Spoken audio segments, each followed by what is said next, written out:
Ini seorang anak dari Bani Najjar. Najjar orang suku asli Madinah. Dia telah menghafal 17 surah dari Al-Quran yang telah diturunkan kepadamu.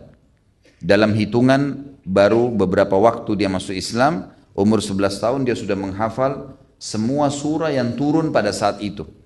Karena memang ini masih di awal-awal tahun Hijriyah, belum sempurna 30 juz Al-Quran.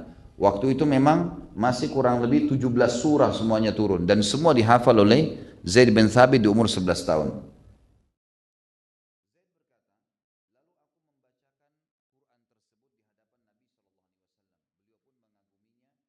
Dia adalah Zaid ibn Thabit radhiyallahu anhu.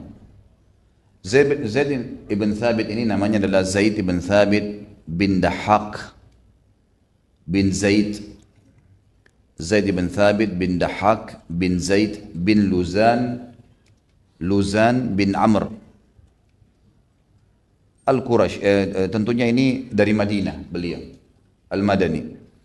Kemudian beliau masuk Islam di umur yang sangat muda, kurang lebih 11 tahun pada saat itu. Ada sedikit kisah unik dari masuk Islamnya Zaid radhiyallahu anhu. Setelah Nabi SAW atau pada saat Nabi SAW hijrah ke Madinah, beliau sempat mengizinkan kaum muslimin untuk berperang di perang Badar. Lalu Zaid pun setelah mengucapkan syahadat di tahun pertama hijrahnya Nabi SAW di Madinah, langsung ingin ikut berjihad di umur 11 tahun. Dan pada saat itu Nabi SAW tidak mengizinkannya karena umurnya yang masih kecil. Maka Zaid pun sempat bersedih. Dan dia juga kembali ke ibunya. Dan ibunya pun ikut sedih. Kenapa anaknya nggak dibolehkan ikut berjihad dengan alasan masih kecil saja. Kita bisa lihat teman-teman sekalian bagaimana seorang ibu yang luar biasa ini dengan anaknya dua-duanya bersedih karena tidak bisa ikut berjihad. Dan Nabi SAW memang tidak mengizinkan anak-anak yang masih belum balik untuk ikut berjihad. Sampai ulama memasukkan dalam bab fikih tentang masalah balik itu termasuk bagian, tentu sebagian ulama, tidak semua, syarat untuk pergi berjihad. Zaid bin Thabit radhiyallahu anhu tidak diam. Pada saat dia melihat dirinya tidak bisa untuk masuk berjihad, ikut berjihad, maka beliau melakukan sesuatu yang luar biasa. Dan ini yang akan kita bahas di dalam manaqib kita yang pertama, atau durus wal ibar. Saya akan mulai dengan membahas tentang pelajaran dan ibrah yang bisa diambil. Yang pertama adalah setiap muslim harus mencari dan melihat peluang-peluang emas untuk mendapatkan amal jariah bagi dia di sisi agamanya, sesuai dengan kemampuan dan kapasitas, waktu, kondisi fisik, tempat yang dia bisa maksimalkan. Saya kasih contoh untuk lebih jelas. Waktu Zaid bin Thabit dilarang oleh Nabi SAW untuk ikut perang Badar karena umurnya yang masih kecil, maka beliau pun akhirnya mencari kira-kira apa sih potensi dirinya. Maka dia temukan dia adalah seorang yang sangat cerdas. Ciri khasnya Zaid radhiyallahu anhu adalah orang yang sangat luar biasa cerdasnya. Nanti akan kita jelaskan seperti apa sih kecerdasannya. Pada saat dia berpikir kebakatnya dan kemampuannya, maka dia coba menawarkan hafalannya yang kuat kepada Nabi SAW. Zaid sempat menyampaikan kepada ibunya, dan ini kalau teman-teman yang pegang buku bisa lihat di halaman 91 penjelasan tentang masalah apa yang saya jelaskan sekarang. Maka Zaid menyampaikan kepada ibunya keinginannya yang kuat untuk mencari ilmu, dan ibunya pun segera menyampaikan kepada kaumnya, sukunya dari asli Madinah, tentang keinginan anaknya. Maka beberapa orang laki-laki dari kaumnya berangkat menemui Rasulullah SAW. Zaid bin Thabit berkata, aku dibawa menghadap kepada Nabi SAW ketika beliau tiba di Madinah. Maka mereka berkata kepada beliau, maksudnya kaumnya berkata kepada Nabi SAW, kaumnya Zaid bin Thabit, wahai Rasulullah, ini seorang anak dari Bani Najjar. Najjar orang suku asli Madinah. Dia telah menghafal 17 surah dari Al-Quran yang telah diturunkan kepadamu. Dalam hitungan baru beberapa waktu dia masuk Islam, Umur 11 tahun dia sudah menghafal semua surah yang turun pada saat itu. Karena memang ini masih di awal-awal tahun Hijriyah, belum sempurna 30 juz Al-Quran. Waktu itu memang masih kurang lebih 17 surah semuanya turun. Dan semua dihafal oleh Zaid bin Thabit di umur 11 tahun. Zaid berkata, lalu aku membacakan Quran tersebut di hadapan Nabi SAW. Beliau pun mengaguminya, maka beliau bersabda, wahai Zaid, pelajarilah tulisan orang-orang Yahudi, karena aku demi Allah tidak percaya kepada mereka atas suratku. Jadi Nabi SAW langsung menunjuk Zaid bin Thabit di umur 11 tahunnya itu, karena hafalannya yang kuat untuk mempelajari bahasa orang Yahudi dan tulisannya. Zaid berkata, lalu aku mempelajarinya. Setengah bulan kemudian, 2 minggu saja, aku sudah menguasainya dengan baik, bahasa dan tulisan.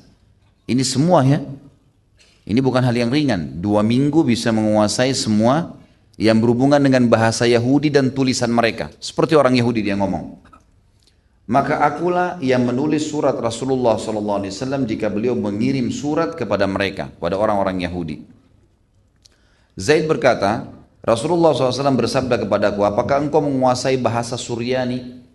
Ini bahasanya orang-orang Yahudi. Aku menjawab, tidak. Ini riwayat lain ya. Lalu kata Nabi SAW, pelajarilah. Lalu Zaid mengatakan, aku pelajari dalam 17 hari. Jadi ada riwayat pertama tadi mengatakan 15 hari dan mengatakan 17 hari. Dalam riwayat lain juga, ini bisa dilihat semuanya tentu diriwayatkan Imam Ahmad oleh Hakim dengan sanad yang sahih riwayat-riwayat ini. Zaid bin Thabit juga berkata, Rasulullah SAW memintaku belajar bahasa orang-orang Yahudi. Ini riwayat lain lagi. Beliau bersabda, sesungguhnya aku demi Allah tidak percaya kepada orang-orang Yahudi atas sebuah tulisan.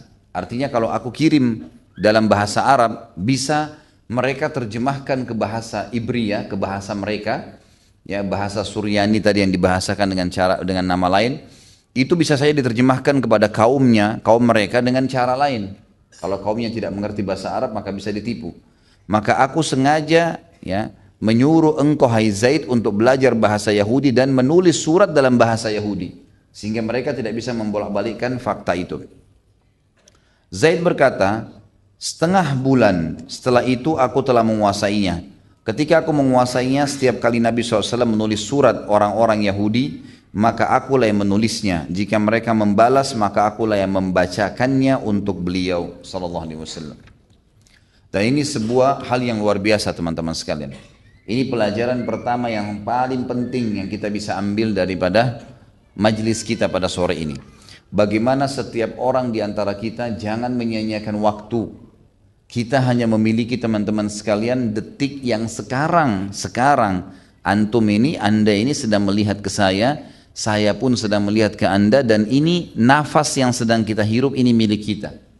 Selebihnya kita nggak punya sama sekali. Tidak ada jaminan kita masih hidup 1 menit ke depan, 2 menit ke depan, apalagi sehari ke depan. Tidak ada jaminan sama sekali. Sesuatu yang telah berlalu kalau memang baik, alhamdulillah. Kalau tidak baik, bertaubat kepada Allah. Tinggal bagaimana seorang muslim kalau dia masih bisa bernafas, yang dia cari adalah peluang apa yang merupakan bakat dalam dirinya untuk menjadi sesuatu yang dia khidmahkan buat agamanya. Apa saja. Mungkin setiap orang di antara kita punya potensi berbeda-beda. Mungkin seperti itu. Kita misal lihat Abdullah bin Umar, nanti kita akan bahas dalam kehidupan beliau. Beliau melihat hampir semua amal saleh yang dikerjakan, semua sahabat kerjakan. Maka mereka coba mencari apa yang tidak umum dikerjakan orang. Yang Abdullah bin Umar lakukan adalah, beliau kalau mau sholat selalu keluar awal waktu, belum waktu sholat, keliling Madinah, semua rumah orang diketukin. Sholat, sebentar lagi waktu masuk, sholat, sebentar lagi, sambil ke masjid, tapi dia muter. Ini enggak semua orang kerjakan. Dia menganggap ini celah yang saya bisa punya nilai plus di situ, di sisi Allah Subhanahu Wa Taala, maka dikerjakan sama dia. Sama kasus tadi tokoh kita Zaid bin Thabit radhiyallahu anhu, beliau melihat jihad belum bisa, tapi saya punya kecerdasan, ditawarkanlah kepada Nabi SAW dan ternyata benar. Sisi yang lain teman-teman sekalian, setiap orang di antara kita cerdas. Jangan pernah merasa diri bodoh, kecuali memang dasarnya lahir dalam kondisi cacat. Kalau tidak, waktu kita sama semua 24 jam, otak kita sama komposisinya. Bahkan urat-urat sarafnya posisinya sama.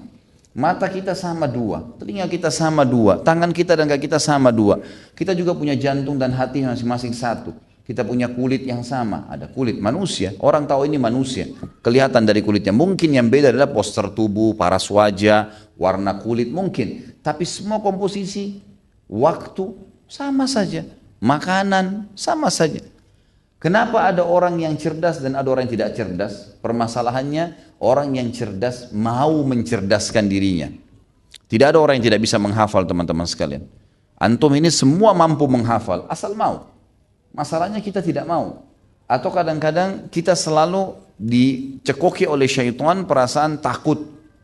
Kira-kira orang tidak menghafal Quran kenapa? Karena takut nanti kalau tidak bisa. Belum coba. Belum hafal hadis. Oh nanti kalau hafal takut tidak bisa. Nanti bagaimana kalau lupa? Imam Haram aja lupa. Imam Haram dari kecil hafal. Sholat sudah sering ulangin tiap hari. Sholat bukankah biasa kadang-kadang masih salah?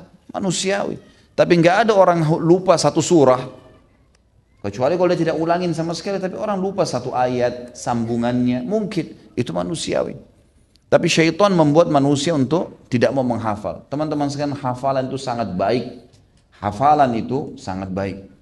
Saya dulu dapat pelajaran luar biasa dari teman-teman dosen ya teman-teman juga di kampus. Saya lihat teman-teman yang suka menghafal ilmu itu luar biasa. Sekarang pun di lapangan saya temukan mereka di lapangan dakwah itu biar tidak ada persiapan disuruh ceramah bisa. Beda dengan teman-teman yang dulunya malas, gak mau hafal, udahlah lulus pas-pasan di kelas. Kalau dia anggap dosennya kurang nyaman, suaranya kecil, tidur gitu kan. Ada orang-orang kita dari Indonesia, teman-teman dulu begitu. Ada orang yang tidak berprestasi, mengejar. Apa yang diucapin coba dihafal, lupa diulangi. Gitu. Dan saya temukan memang teman-teman yang menghafal ini ternyata betul, prestasinya sangat luar biasa. Ilmunya, retorika cara bicaranya berbeda. Ya. Wacananya terbuka menjadi luas. Jadi jangan pernah berhenti menghafal. Hafal apa saja. Antum kalau dikasih nomor telepon oleh seseorang, coba latih. Jangan biasakan sebentar, nanti takut saya lupa, lalu diketik. Enggak. Coba berapa nomornya? Sekian. Ulangin 2 kali, 3 kali. Latih. Makin sering dilatih, makin bagus. Kalau saya dulu temukan beberapa dosen dulu di Madinah, mengajarkan kepada kami, dan saya pernah praktekin ya. Selain memang melatih biasa menghafal, dan kita paksakan menghafal, dan mengulanginya, apa saja kita coba hafal, itu sangat bagus. Otaknya akan terbiasa untuk itu. Sisi yang lain, mereka kalau di Madinah mengkonsumsi kismis. Saya pernah tanyakan kepada salah satu ayahnya dosen kami dulu. Ada seorang doktor di kuliah syariah, sering ajak kami mahasiswa Indonesia buka puasa di rumah beliau. Nah sering kadang-kadang kalau tiba menjelang buka puasa di bulan Ramadan, itu disiapkan makanan khusus. Kemudian nanti kalau Isya dan sholat tarawih kami akan ke Masjid Nabawi. Maka saya temukan sendiri orang tua beliau dan menceritakan kepada kami bagaimana orang-orang Badui itu biasanya membuat anak-anaknya mengkonsumsi ya, kismis itu dan pengaruhnya besar ya, pengaruhnya besar. Saya kadang-kadang dulu coba praktikin, saya juga tidak tahu sih seberapa besar pengaruhnya kepada jiwa saya tapi pada diri saya, tapi saya biasa kalau mau ujian saya beli kismis sekilo, kemudian saya sering makan-makan gitu kan. Tapi saya rasakan memang Allahu a'lam, apakah memang karena saya paksakan diri, tentu pertama karunia dari Allah SWT. Ya, atau saya paksakan diri atau memang ada juga pengaruh daripada itu. Tapi kita bersangka baik dengan Allah Azza wa Jalla, ternyata berpengaruh. Dan saya lihat teman-teman karena seringnya dulu saya paksakan diri menghafal, sampai saya lihat sendiri hasilnya. Apa yang mungkin kalau saya lagi ngomong sama teman-teman saya yang dulu sekolah pun, baik itu orang dari Indonesia atau orang dari tempat lain, saya bilang, masih ingat gak dulu pernah ada dosen bicara masalah ini? Mereka lupa, kapan ya? Yang mana ya? Saya masih ingat tuh. Mungkin karena terbiasanya mau menghafal ya, terbiasanya mau menghafal itu penting sekali. Dan ini kita ambil pelajaran dari tokoh kita. Yang kedua adalah fadilah menuntut ilmu. Masuk dalamnya menghafal, menulis dan menguasai. Ada pepatah bahasa Arab berbunyi al-ilmu fis suduri la fis sutur. Ilmu itu yang ada di dalam hati dan bukan di tulisan. Kita harus menyatukan 3 hal pada belajar itu ya, menghafalnya, menulisnya, dan menguasainya. Jadi ditulis, hafal, terus dikuasai itu apa yang sedang ditulis tuh. Itu sangat berpengaruh dan sangat ditekankan bagi semua penuntut ilmu. Jadi teman-teman jangan juga meninggalkan tulisan. Setelah hafal ada tulisan. Kenapa Al-Quran teman-teman sekalian kita disuruh hafal, tapi bagi penghafal Al-Quran pun disuruh untuk baca Al-Quran. Baca, walaupun sudah hafal. Fadilah mengulangi hafalannya sendiri, fadilah melihat Al-Quran dengan mata sendiri. Kenapa Allah Azza wa Jalla menciptakan pertama pena, lalu menyuruh menulis dalam hadis Bukhari, gitu kan? Jelas. Kenapa perintah pertama di dalam Al-Quran, Iqra, suruh baca. Ya. Baca, hafal, tulis, dan kuasai ilmu itu. Tidak ada teman-teman sekalian orang yang sibukkan diri dengan ilmu itu kemudian jadi bodoh. Gak ada, ilmu membuat orang pintar. Kata ulama ada 5 hal yang bergabung di bawah ilmu. Pertama, hilang kebodohannya. Yang kedua, hilang keraguannya. Ya. Yang ketiga, tertinggikan derajatnya. Yang keempat, harum namanya. Dan yang kelima, akan bertambah kaya dia. Orang punya ilmu itu terbuka semua. Terbuka semua. Maka jangan pernah teman-teman sekali membatasi diri dengan ilmu, terutama dengan hafalan. Kita akan dengarkan ini fadilah atau ini ibrah yang kedua adalah masalah menuntut ilmu. Kenapa? Karena Zaid bin Thabit, tokoh kita yang sedang kita bahas ini, sibukkan dirinya sepanjang hidupnya ilmu. Dan karena luar biasanya cintanya dengan ilmu agama ini sampai dia menguasai Al-Quran, menguasai sunnah Nabi. Dan mungkin teman-teman kebanyakan di dalam majelis ilmu, kalaupun dia tahu namanya, kalau ditanya siapa yang lebih dikenal, Abdullah bin Umar atau Zaid bin Thabit, umumnya orang banyak mengenal Abdullah bin Umar. Padahal sahabat sepakat Abdullah bin Umar datang setelah Zaid bin Thabit. Bahkan ada sebuah ilmu nanti akan kita sebutkan di dalam durus wal ibrah, kita pelajaran dan juga ibrah yang bisa kita ambil dari pertemuan kita ini teman-teman sekalian. Ada sebuah ilmu namanya ilmu faraid. Itu induknya kembali kepada satu orang ini, ilmu tentang warisan. Karena cerdasnya, ini nggak semua orang bisa nguasain. Tidak semua ulama pun menguasai ilmu faraid, ilmu warisan, sulit. Karena banyak hafalannya, tapi dia menghafalnya.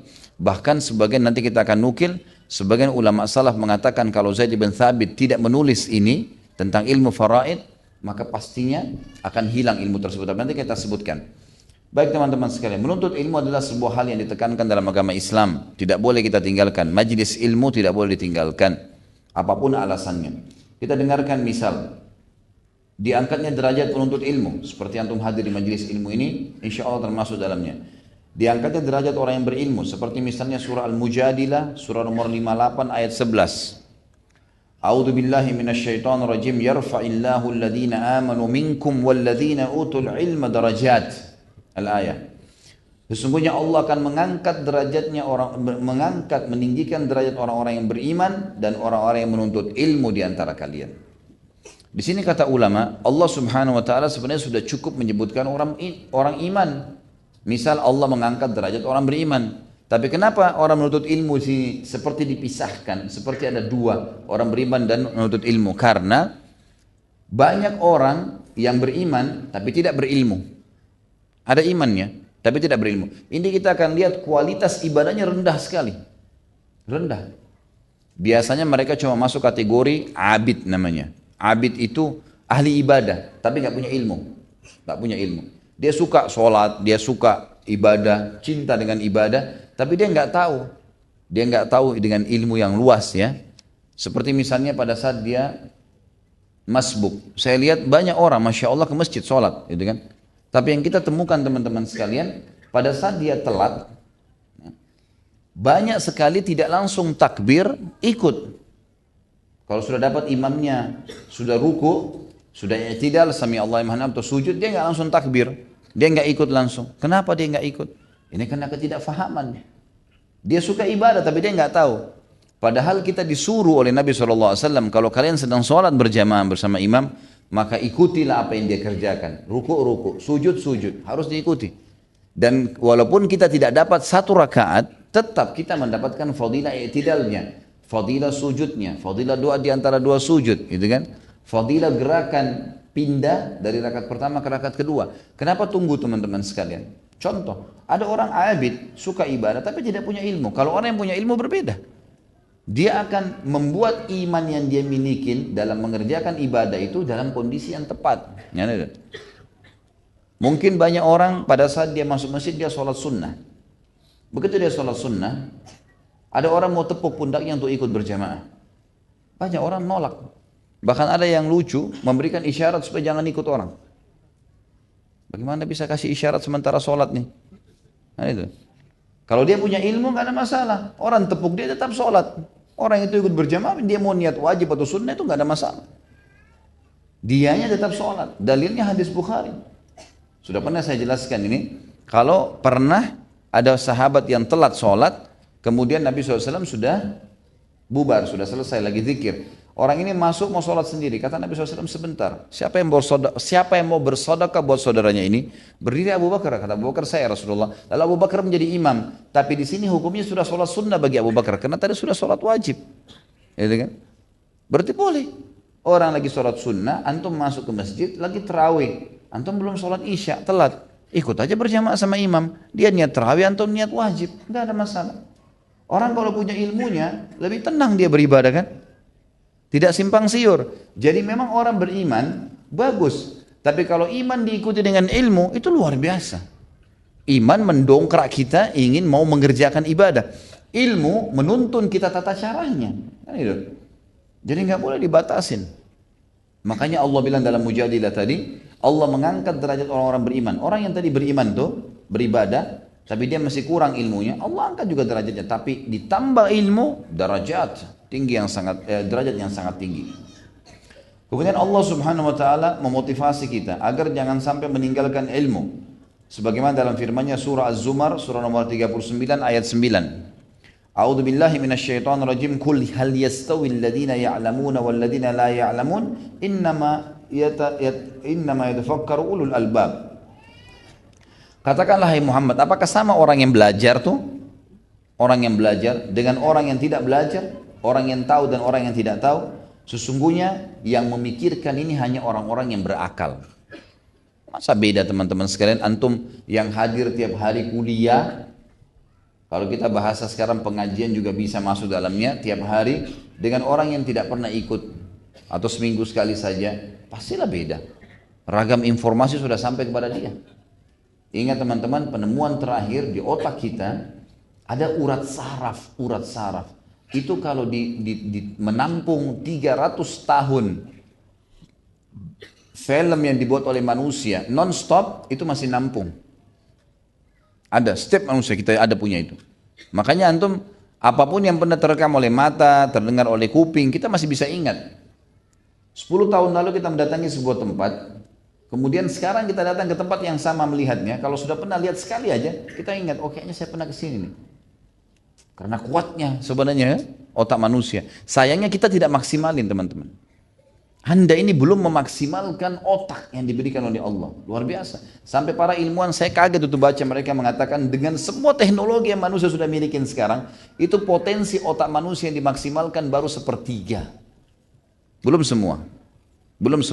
Allahu alam kalau otaknya manusia yang dimaksimalkan semua itu bagaimana yang Allah Subhanahu wa taala akan berikan. Tapi intinya teman-teman, malasnya orang untuk menghafal, malasnya orang untuk belajar, ini penyakit yang berbahaya. Jangan pernah batasi diri antum dengan ilmu, belajar terus. Walaupun kita tahu besok kita akan meninggal dunia, tetap belajar. Maksimalkan ilmu. Selanjutnya, Allah Subhanahu wa taala memastikan orang yang paling mengenal Allah adalah orang yang berilmu. Sehingga akhirnya dia tahu bagaimana berhubungan dengannya. Misal gini, kalau teman-teman yang hadir di sini ada yang kenal sama presiden, ada yang tidak kenal sama presiden, atau yang tidak punya hubungan sama presiden. Orang yang punya hubungan baik sama presiden, sering telepon-teleponan, sering ngomong, dikenal lah, gitu kan? Tentu lebih mudah untuk connect sama dia kalau ada apa-apa dengan orang yang tidak punya hubungan, tidak punya koneksi sama presiden. Benar nggak secara rasional gitu? Mana suaranya nih? Tidur apa nih? Tentu saja benar kan gitu. Orang yang terbiasa menuntut ilmu sehingga dia tahu bagaimana komunikasi dengan Tuhannya, dia seperti orang yang sudah terbiasa, sudah tahu linknya. Makanya Allah mengatakan dalam Al-Quran, surah Fatir, surah nomor 35 ayat 28. A'udzu billahi minasyaitonir rajim. Innama yakhsyallaha min ibadil ulama. Sesungguhnya yang tunduk, yang mengenal Allah, yang bisa membuka komunikasi dengan Allah secara langsung hanyalah para ulama. Ulama jamak daripada alim. Dan alim adalah orang yang faham tentang halal haramnya Allah. Dimulai dari majelis ilmu, gitu kan? Belajar. Belajar terus teman-teman sekalian. Selalu haus dengan ilmu. Jadikan target kita adalah haus ilmu. Karena ilmu sekali lagi tadi memberikan 5 manfaat luar biasa. Menghilangkan kebodohan, menghilangkan keraguan, beragam macam hal, meninggikan derajatnya lah, mengharumkan namanya, meluaskan rezekinya. Banyak hal yang dia bisa dapatkan. Dan umumnya subhanallah orang-orang yang berilmu itu disukai ya.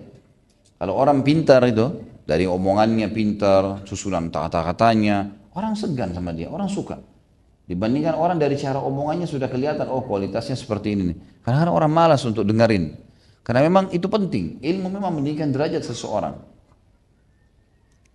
Baik, itu semua adalah ayat-ayat Al-Quran. Kita dengarkan hadis Nabi SAW. Kata Nabi SAW, ini masih fadilah menuntut ilmu ya. Fadilah menuntut ilmu. Nanti kita akan bahas ada fadilah menjadi seorang alim. Beda nanti. Ada orang hadir di majelis ilmu seperti ini, tujuannya hanya untuk dengar, untuk dia pribadi. Ya udahlah, lupa, ingat-ingat, itu lain. Ada orang yang mau jadi alim. Belajar, nulis, hafal. Dia mau jadi seperti orang yang sedang bicara. Dia mau jadi seperti seorang alim ulama. Itu lain. Ada fadilah sendiri nanti. Kita akan sebutkan. Ya. Ini tingkatan-tingkatannya. Kita sekarang masih bicara tentang fadilah menuntut ilmu. Masuk dalamnya menghafal, menulis, dan menguasainya. Tadi kita sudah baca beberapa ayat Al-Quran. Ada 3 ayat Al-Quran. Surah Mujadil ayat 11. Surah Az-Zumar ayat 9. Dan juga kita membaca tadi surah Fatir ayat 28. Sekarang kita dengarkan hadis Nabi SAW. Beliau mengatakan misalnya dalam sebuah hadis yang sahih, talabul ilm faridatun ala kulli muslim, bahwasanya menuntut ilmu itu diwajibkan, menuntut ilmu agama diwajibkan bagi setiap muslim. Orang yang menuntut ilmu, hadis sahih riwayat Imam Muslim, akan dimudahkan jalan menuju ke surga. Artinya dia tahu bagaimana menuju ke surga dan Allah juga akan mudahkan dia ke surga. Kata Nabi SAW, man salaka tariqan yaltamisu fihi ilman sahhalallahu lahu tariqan ilal jannah. Siapa yang menempuh jalan menuntut ilmu, maka Allah akan mudahkan baginya jalan menuju ke surga. Kata ulama hadis punya 2 makna. Yang pertama adalah Allah mudahkan dia dengan ilmunya tahu apa-apa yang membawa dia ke surga dan apa-apa yang menyelamatkan dia dari neraka. Yang kedua adalah memang dengan ilmu itu Allah Subhanahu wa taala muliakan dia dengan memasukkan ke dalam surga. Kemudian dipastikan juga dalam hadis Bukhari Muslim, Nabi SAW mengatakan siapa yang Allah mudahkan hatinya, terlapangkan untuk menuntut ilmu, berarti Allah inginkan kebaikan buat dia. Terutama masalah agama ya. Karena menuntut ilmu agama wajib. Ilmu selain agama hukumnya sunnah. Antum di sini kalau ada profesinya dokter kah, insinyur kah, aparat kah, atau siapa saja ya, pejabat pemerintah, jangan pernah malu teman-teman untuk hadir di majelis ilmu ulama. Nggak ada ruginya. Karena menuntut ilmu dunia hukumnya sunnah muakkadah. Tapi nuntut agama begini wajib. Nggak bisa. Antum kalau nanti ditanya masalah sholat, oh ya Allah saya nggak tahu caranya, masuk neraka. Kamu kenapa nggak obatin orang? Allah tanya, ya saya nggak tahu ilmunya. Nggak apa-apa. Sunnah muakkadah. Memang nggak bisa, saya nggak ngerti. Tapi kalau sholat nggak bisa, harus bisa. Harus belajar gitu. Kan itu. Jadi menuntut ilmu agama wajib, ilmu yang lainnya sunnah muakkadah. Siapa yang diberikan ilmu agama oleh Allah, dia belajar di majelis ilmu begini, ya. Kemudian dia menguasainya, dia menghafalnya, dan dia punya keinginan mau menyampaikan. Nanti ciri-ciri orang yang mau jadi seorang alim ulama, dia mau menyampaikan. Dia lihat kemungkaran di teman-temannya disampaikan, dia punya grup dinasihatin orang kalau salah, mulai dia sebarkan ceramah-ceramah, ada keinginan mau menyampaikan. Kalau ditanya, mulai dia jelaskan, tidak malu untuk menyampaikan. Mulai ada ilmu, tapi yang dia punya ilmunya yang dia bicara tentunya. Ya. Kata Nabi SAW dalam hadis Bukhari Muslim, "Man yuridillahu bihi khairan yufaqihu fid din." Siapa yang Allah inginkan kebaikan baginya, maka Allah akan buat dia faqih dalam agama. Faqih itu faham. Fiqh itu adalah faham, memahami. Dia faham hukum-hukumnya. Tadi saya kasih contoh sholat misalnya kan gitu. Dia tahu mana yang membatalkan, mana yang enggak dan seterusnya. Mana yang baik, mana yang lebih afdal. Dia kejar yang lebih afdal dari waktunya, dari gerakannya, dari bacaannya. Kan beda. Ada orang teman-teman nuntut ilmu, dia belajar sholat, dia udah tahu gerakannya, dia sudah tahu bacanya, sudah cukup. Akhi, ukhti, ada bacaan lain nih. Ah, sudahlah, cukup aja begini. Beda dengan orang yang, mana, bacaan mana nih? Coba lihat, ada hadisnya nggak? Sahih nggak? Hafal. Divariasikan lagi. Al-Quran tidak selamanya berputar-putar, inna atayna wal asri terus. Ya kan? Tapi dia terus coba hafal surah apa lagi, ayat apa lagi, terus gitu. Beda. Mulai dulu, nanti seperti bola salju, dia akan bergulir. Teman-teman harus mulai dulu. Mulai dulu. Selebihnya baru. Seperti antum lagi starter kendaraan, dimulai gas, nanti antum tinggal atur cepat lambatnya kan gitu. Mulai dulu. Kalau memang kita belum starter motor, menghayal mau jalan, tidak bisa kan. Harus mulai dulu. Coba dulu, buka Quran, paksain, duduk hafal, buka buku hadis, dengarin ceramah. Tadi Ustadz itu bicara apa ya, coba ulangin. Diulangi lagi kembali. Oh dia ngomong ini tadi, oh ini ya, coba dicatat. Ada bahkan subhanallah saya temukan ada seorang ummahat pernah saya ceramah, jadi sementara ceramah ditulis sama dia semua. Terus langsung di forward sama dia di grupnya. Ini tadi penyampaian Ustaz Khalid, ayat Al-Quran di surah ini, hadisnya ini pelajaran hari ini. Dikirim. Rupanya dia nggak sengaja di forward ke saya kembali. Saya baca. Oh, Masya Allah, ini saya pikir bagus sekali. Gitu. Luar biasa ini. Ilmu yang dia baru dapatkan, dia sebarin. Itu luar biasa. Asal memang antum sudah yakin sumbernya benar, kenapa tidak? Gitu kan? Kenapa tidak? Sebarin. Kenapa harus tunda? Kita nggak tahu umur masih ada besok atau enggak, ini kita nggak tahu. Gitu kan? Jangan ditunda. Baik, jadi kalau Allah mau kebaikan buat kita, Allah akan buat kita faham agama. Faham di sini maksudnya fiqh. Makanya dikatakan ahli fiqh itu adalah ahli yang faham agama. Tahu mana hukum, mana afdal, mana baik, mana lebih baik, mana yang buruk, mana yang lebih buruk. Ya, kapan dia harus ambil keputusan, kapan tidak ambil keputusan, itu karena fiqh. Ya, dia faham, dia belajar. Dan cirinya orang-orang seperti ini tidak suka berdebat. Orang yang faqih itu tidak suka berdebat. Apa yang benar, udah dijalani sama dia. Udah. Dia bertanya kalau perlu, kalau enggak sudah. Yang penting dia sudah tahu dijalani. Ada dalil, saya sering sampaikan di majelis-majelis ilmu saya. Teman-teman sekalian, terutama sekarang teman-teman ikhwah dan akhwat yang lagi belajar, lagi semangat belajar agama. Jangan terbawa dengan fitnah kosong ini. Sibuk dengan fitnah orang, fitnah ini, fitnah itu. Apa yang lagi sebar gosip diikut-ikutin. Apa ini? Hafal Quran akhi, ukhti, hafal hadis, hafal perkataan ulama. Ambil manfaat, dan saya sarankan jangan hadir di majelis orang kalau selalu ceritain orang lain.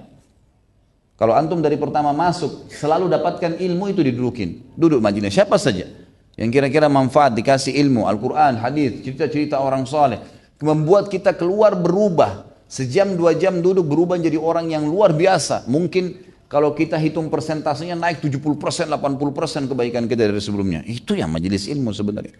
Orang yang faqih itu tidak suka berdebat teman-teman sekalian, karena memang debat itu adalah sesuatu yang buruk dalam agama, dipandang buruk. Kalau ada orang bertanya, dia butuh argumen dan kita jelaskan dalil, dia bisa terima karena lebih benar, silahkan. Tapi kalau enggak ada manfaatnya, sudahlah, ditinggalkan, gitu kan? Seperti itu cirinya. Baik, kemudian juga disebutkan di dalam hadis yang lain, kata Nabi SAW, kita tidak boleh hasut teman-teman, nggak boleh iri, nggak boleh dengki. Tapi kalau orang nuntut ilmu, orang alim, kita wajib cemburu. Cemburu positif, namanya ghibtah dalam bahasa Arab. Hasut itu, hasad, iri, dengki, itu semuanya buruk. Kecuali yang berhubungan dengan dua keadaan orang, dan ini ulama mengatakan nama lainnya ghibtah. Ghibtah itu bedanya dengan, jadi cemburu, kan? Positif namanya ghibtah, cemburu yang buruk namanya hasad. Hasad haram, ghibtah boleh. Saya kasih contoh. Hasad itu, teman-teman sekalian, adalah iri dengki yang muncul dalam hati seseorang dengan berharap kelebihan yang ada pada orang yang sedang dia cemburui hilang. Misal dia punya kelebihan fisik, dia punya kelebihan ilmu, dia punya kelebihan harta, dia berharap itu hilang dari orang itu. Itu namanya hasad. Ini haram, nggak boleh. Kata Nabi SAW, hati-hati kalian dengan hasad, karena hasad akan membakar pahala-pahala sebagaimana api membakar kayu. Hati-hati teman-teman.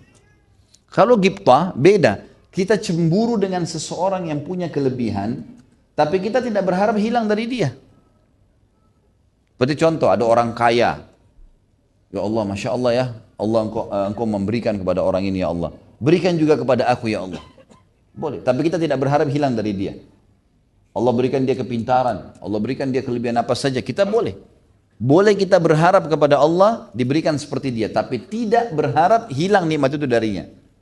Ini bedanya ya, jadi tipis sebenarnya. Nah kalau gibta disebutkan dalam hadis Bukhari Muslim, yang hadis ini sudah masyhur sebenarnya, kata Nabi SAW, la hasada illa fitnatain. Tidak boleh orang hasud, cemburu, kecuali di dua keadaan. Rajulun atahu Allahu malan fasallatahu ala halakati fil haqq. Seseorang yang Allah karunia kepadanya harta, lalu dia habiskan hartanya pada kebenaran. Dalam riwayat lain dikatakan, riwayat Bukhari juga, ya, dia habiskan, dia sedekahkan di siang dan malam hari. Sibuk dengan itu.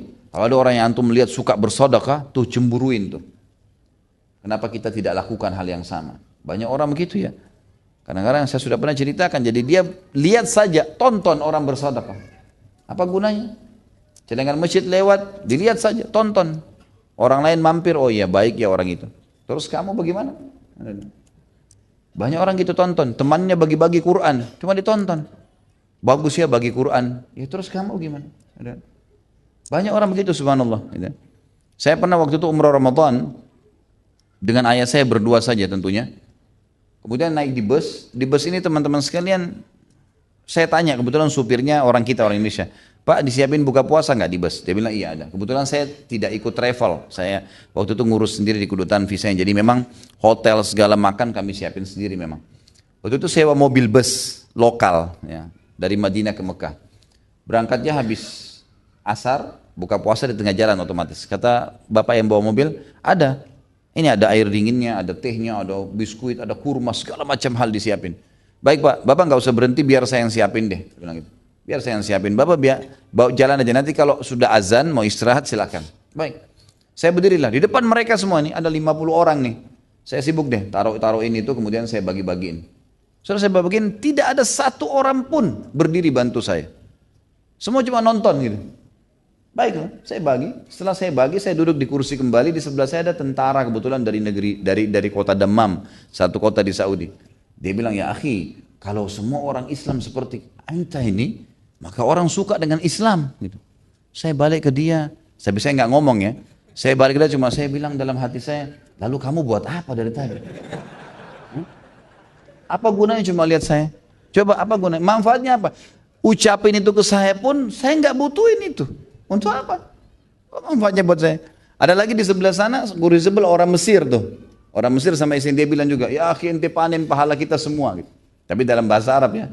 Saya lihat lagi orangnya cuma senyum saja. Dalam hati saya juga mengatakan, kenapa kau tidak cari pahala juga? Tinggal berdiri kok. Punya andil apa kek gitu kan? Kan bisa sebenarnya. Cuma banyak orang tidak mau. Penyakitnya satu, al-malas. Ini masalah besar ini. Malas berat. Padahal pahala besar. Membuka puasakan orang pahalanya besar.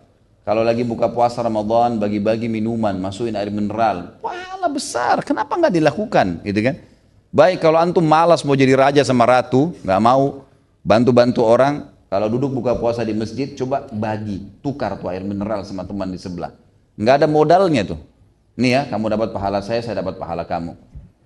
Itu juga masih nggak mau.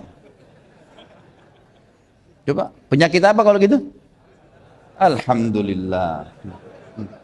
Bawa pulang baik-baik gitu ya. Baik. Lalu kata Nabi SAW, وَرَجُلٌ آتَاهُ اللَّهُ الْحِكْمَةَ فَهُوَ يَقْضِي بِهَا وَيُعَلِّمُهَا. Seseorang yang Allah berikan hikmah. Hikmah ini kata ulama bisa masuk sunnah, bisa masuk Al-Quran dan sunnah, bisa masuk Al-Quran dan sunnah dan berikut pemahamannya. Hikmah maknanya luas gitu kan.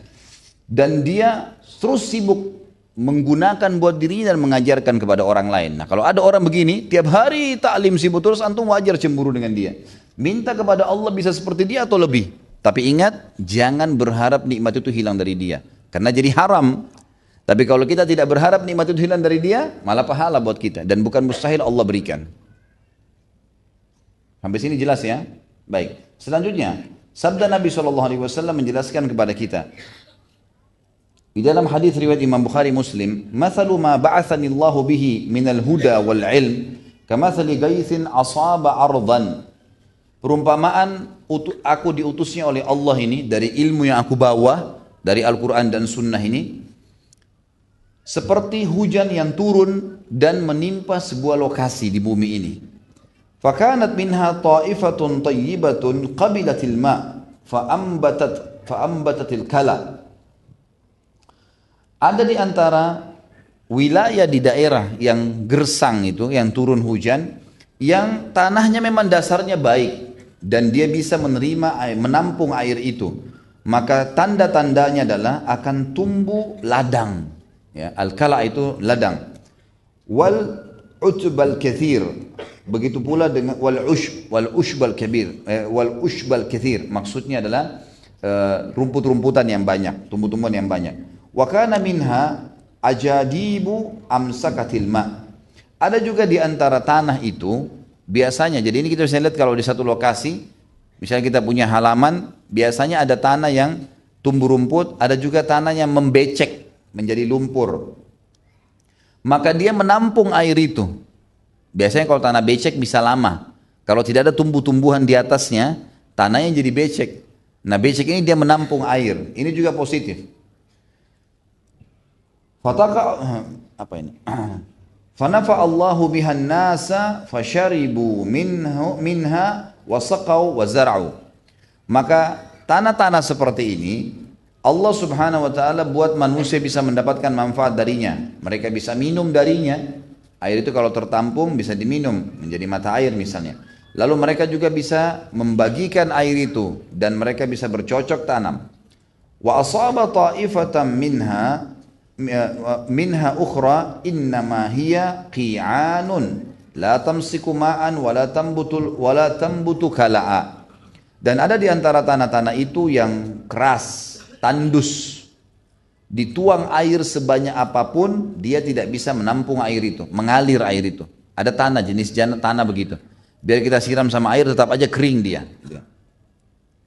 Maka akhirnya dia tidak bisa menahan air dan tidak bisa menumbuhkan tumbuh-tumbuhan. Falidzalika mathalu ma faquha fi dinillahi wa nafa'u ma ba'athani Allahu bihi. Perumpamaan tanah yang pertama adalah perumpamaan seperti orang yang telah belajar agama ini, memahaminya. Yang dari agama Allah ini dipelajari dan difahami. Dan akhirnya Allah subhanahu wa ta'ala memberikan manfaat yang besar dari apa yang telah Allah utuskan kepadaku yang dia ambil. Fa'alima wa'allama. Kemudian dia jadi faham dan dia mengajarkan. Wa mathalu man lam yarfa' bidzalika ra'san wa lam yaqbal hudallahi alladhi ursiltu bihi. Dan tanah yang kedua tadi yang tandus adalah perumpamaan seperti orang yang menganggap sombong, menganggap remeh ilmu. Majelis ilmu gini, ke masjid ngapain? Dengar ustadz, sudahlah. Nanti kalau sudah dekat bau tanah baru mau dengar ustadz, gitu kan? Ya, banyak orang gitu. Nanti kalau sudah tua, ustadz itu ladangnya adalah orang-orang tua yang sudah sakit parah. Kalau yang masih muda, yang 17 tahun, bukan masjid tempatnya. Nah, ini orang-orang seperti ini seperti tanah yang tandus. Kata Nabi SAW, dia tidak pernah melihatnya, sama tadi, tidak bisa menampung air, tidak bisa numbuhin ladang. Dan juga tidak bisa menerima hidayah dari Allah yang telah diutusku untuknya gitu. Kemudian juga kata Nabi SAW di dalam hadis yang diriwayatkan Imam Tirmidzi dengan sanad hasan, kalau semua penuntut ilmu dihitung seperti orang sedang jihad di jalan Allah. Antum tadi ini teman-teman sekalian keluar dari rumah ke sini ini jangan dianggap remeh. Ini bukan hanya sekedar mau datang dengerin ilmu, jadi faham, hilang kekhawatiran, diangkat derajat dan seterusnya. Juga dinilai pahala jihad sampai pulang lagi ke rumah. Hadisnya hasan. Kata Nabi SAW, man kharaja fi talabil ilm, fahuwa fi sabilillah hatta yarji'. Siapa yang keluar menuntut ilmu, maka dia terhitung di jalan Allah seperti orang jihad sampai dia pulang ke rumahnya. Jadi tiap hari Anda bisa dapatkan pahala jihadnya. Asal keluar ke majelis ilmu. Satu hal yang luar biasa ya. Kemudian Nabi SAW memerintahkan orang yang sudah belajar suruh sampein. Tidak boleh diam. Sudah belajar jelas dalilnya sampaikan teman-teman sekalian. Jangan hanya untuk didengar saja. Jangan hanya untuk ditulis saja. Tapi tulis, hafal, amalkan. Kuasai lalu amalkan. Kata Nabi SAW dalam hadis Bukhari, "Ballighu anni walau ayah. Uhaddithu an bani Israel wala haraj. Wa man kadzaba alayya muta'ammidan falyatabawwa maq'adahu minan nar." Hadis Bukhari ya. Sampaikan dariku walaupun sebuah ayat. Kalau sudah pernah dengar, sampaikan, jangan diam. Dan Bicaralah tentang Bani Israel. Kalau ada orang Yahudi Nasrani bilang, di kitab kami, di Taurat, di Injil, Nabi Musa itu pernah begini dan pernah begitu. Kata Nabi SAW, boleh kalian ambil dari mereka, hadithu an Bani Israel, tentang Bani Israel, Yahudi Nasrani, wala haraj, tidak ada larangan.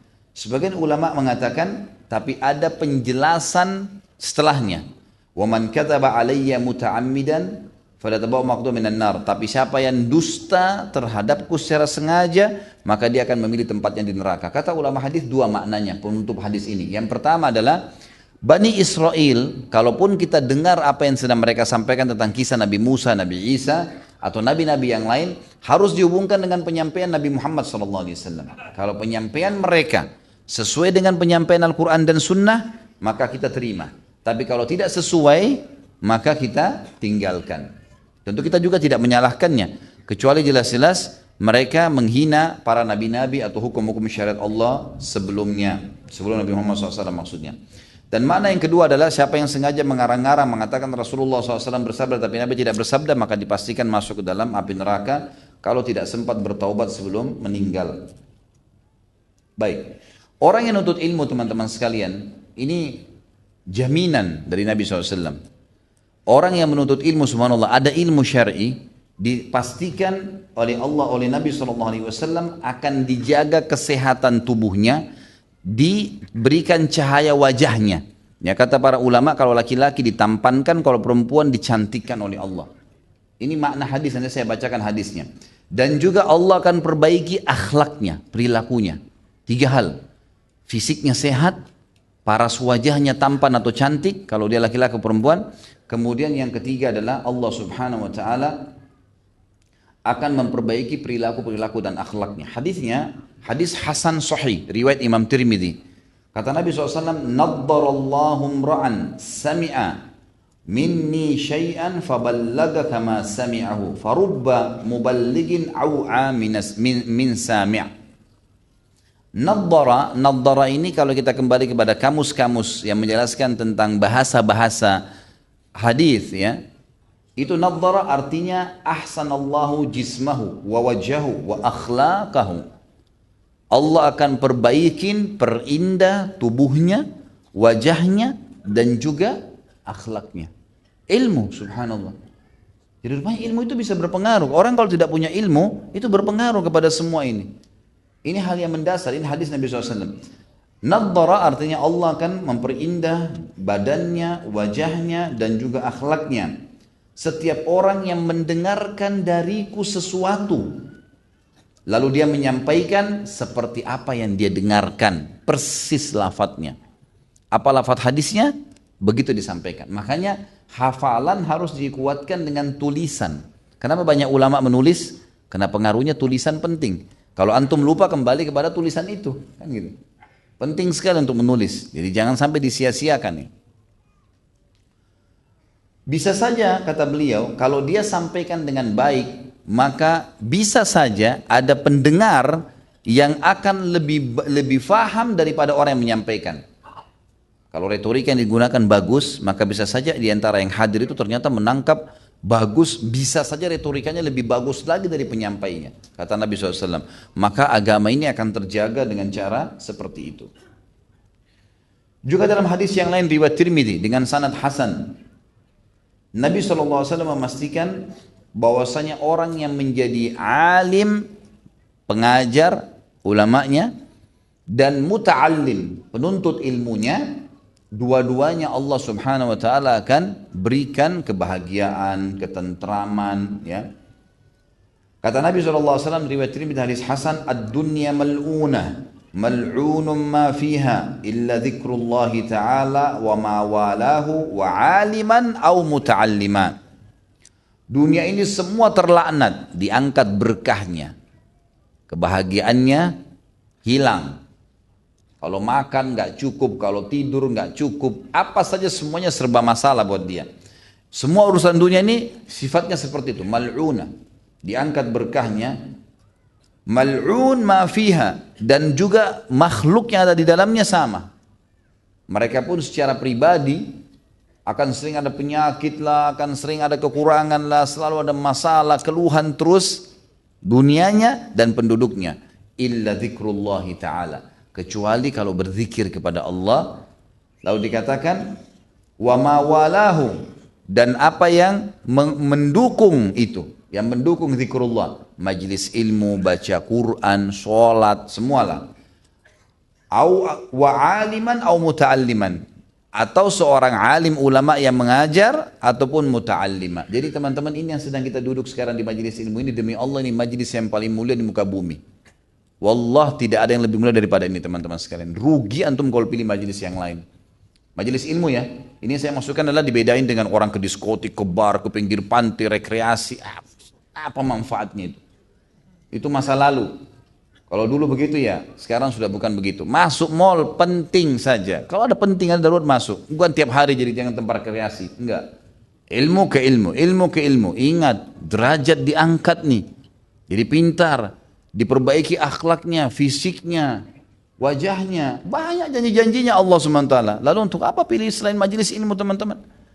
Saya sudah pernah sampaikan, Imam Nawawi sampai punya 13 majlis ilmu dalam satu hari. Di 13 guru dengan 13 kitab yang berbeda. Bayangin.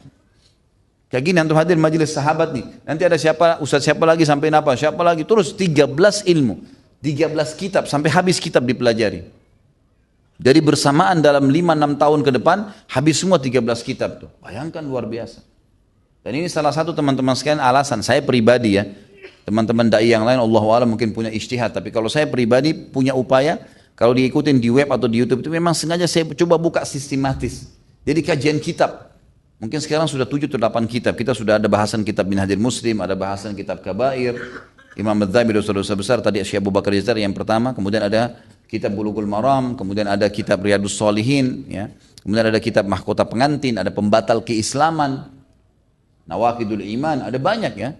Ini juga ada serial sahabat, ya. Ada mungkin 7 atau 8 judul buku. Dan insya Allah saya akan terus coba itu, karena target saya melihat teman-teman sekalian banyak sekali majelis taklim. Kita ini tidak kurang majelis taklim Indonesia. Majelis taklim penuh. Hampir di setiap RT ada majelis taklimnya. Tapi sayangnya anggota majelis taklim ini kita temukan 10 tahun sudah dibentuk, bahkan 20 tahun sama saja. Ibu-ibunya tetap pakai jilbab yang seperti itu, bapak-bapaknya tetap masih merokok depan majelis taklim, kukunya masih panjang, masih banyak hal. Azan cuma didengar 2 orang saja, imam sama makmumnya, gitu kan. Jadi nggak ada perubahan. Sekarang coba, saya pribadi coba mengemas supaya ini jadi kelas, seperti orang lagi kuliah. Kajian buku. Bahkan saya selalu sekankan kalau saya diundang ke luar negeri sama beberapa orang-orang kita Indonesia, saya bilang, coba Bapak Ibu sekalian beli bukunya, pesan dari Indonesia, beli, duduk, dengarin tuh, ikutin. Memang lowongin, harus lowongin waktu. Harus lowongin waktu, gitu kan. Nggak bisa enggak. Kata Urwa kepada anak-anaknya, wahai anak-anakku, belajarlah ilmu terutama tentang Allah dan berikan haknya. Harus ada haknya. Harus Bapak Ibu datang duduk, harus. Gak bisa cuma dijadikan nomor 2, gak bisa. Karena ilmu adalah makanan ruh. Sebagaimana nasi, kue, air putih, sirup, teh itu adalah makanan jasad. Ada orang jasadnya besar, ruhnya kempes, krempeng, kecil. Kan itu. Sedikit ada panggilan jihad, lari sembunyi. Gitu. Ada juga orang, ruhnya kuat, jasadnya juga kelemah. Karena dia pikir pemahamannya salah, ilmunya kurang. Saya kan toh juga mau mati, gak usah deh makan sehari, ya setengah piring aja. Lapar gak apa-apa tahan. Kenapa tahan? Lapar kan sinyal dari Allah untuk makan. Yang penting jangan berlebihan, kan gitu. Jadi harus punya ilmu juga. Yang sehat adalah dua-duanya, kekar, kuat, sehat. Nah itu, jasadnya kuat, ruhnya juga kuat. Nah makanan jasad sudah jelas, kita sudah tahu semua. Makanan, minuman, ada makanan kue, segala macam yang kita biasa tiap hari programin, ada makan pagi, makan siang, makan malam. Makanannya ruh, ilmu. Itu makanannya itu harus dikasih makan supaya nggak kurus. Makanya antum sekarang duduk di sini biar nggak minum air, biar nggak makan, tetap terasa enak, nyaman karena ilmu, ruhnya sedang terisi nih. Dia yang lagi konsumsi sekarang, bertukar ya dengan jasad. Dan itu kalau berimbang sangat luar biasa. Kemudian dikatakan dalam hadis yang lain, riwayat Imam Muslim ini, kalau berita gembira, siapapun yang belajar ilmu kemudian dia sebarkan, dia akan dapat pahala orang yang menerimanya. Apa sulitnya teman-teman share Tapi tolong satu hal ya, share sesuatu yang ilmu bermanfaat. Kalau antum merasa sedikit tidak bermanfaat atau ragu bukan ilmu, jangan dikirim. Tapi kalau sudah pasti ilmu, baru. Kalau gosipin orang, tuduhan orang, ini segala itu nggak usah lah. Karena kata Nabi SAW, menda'a, riwayat Imam Muslim, menda'a ila huda, kana lahu minal ajri mithl ujuri man tabi'ahu, la yanqus dzalika min ujurihim syai'a. Siapa yang memanggil, berdakwah, menyampaikan pada petunjuk yang Allah telah turunkan, maka dia akan mendapatkan pahala orang yang mengerjakannya tanpa dikurangi dari pahala orang yang mengerjakan itu. Jadi kalau kita sampaikan orang tentang solat, maka kita akan dapat pahala, kita dapat pahala solat, dia juga dapat pahala solat, tapi kita diberikan nilai pahala seperti pahala dia. Kita juga tahu hadis Nabi SAW yang masyhur riwayat Imam Muslim. Kalau salah satu yang membuat amal jariah kita tetap berjalan adalah ilmu yang bermanfaat. Kata Nabi SAW dalam hadis riwayat Muslim, "Idza mata ibnu Adam inqata 'amalu illa min thalath, shadaqatun jariyah wa ilmun yuntafa'u bihi aw waladin salihin yad'u lah." Kalau anak Adam meninggal dunia terputus semua sumber pahalanya kecuali dari 3 hal. Sedekah jariyah, sesuatu yang bermanfaat terus, atau ilmu yang bermanfaat. Nah, ini ilmu yang kita bahas di sini. Punya ilmu yang kita sampaikan, atau anak saleh yang mendoakannya. Juga Nabi SAW dalam hadis Bukhari Muslim pernah berkata kepada Ali radhiyallahu anhu pada saat beliau akan menembus benteng Khaybar, fa wallahi la in yahdiyallahu bika rajulan khairun laka min an yakuna laka humurun ni'am. Ketahuilah wahai Ali, jadi hadisnya panjang tapi bunyinya begini. Hai Ali, sekarang kau maju, tembuslah benteng Khaybar itu dengan izin Allah, tapi majukan pasukanmu dengan sangat tenang. Tawarkan mereka Islam dulu. Kalau mereka nolak baru bayar jizyah upeti. Kalau mereka nolak baru kemudian kamu ya, perangi mereka. Ingatlah Ali, kalau seandainya ada orang dapat hidayah, petunjuk, ya, Allah berikan dia dapat hidayah di tanganmu, kau akan lebih gembira daripada nikmat terbesar yang kau miliki di dunia ini.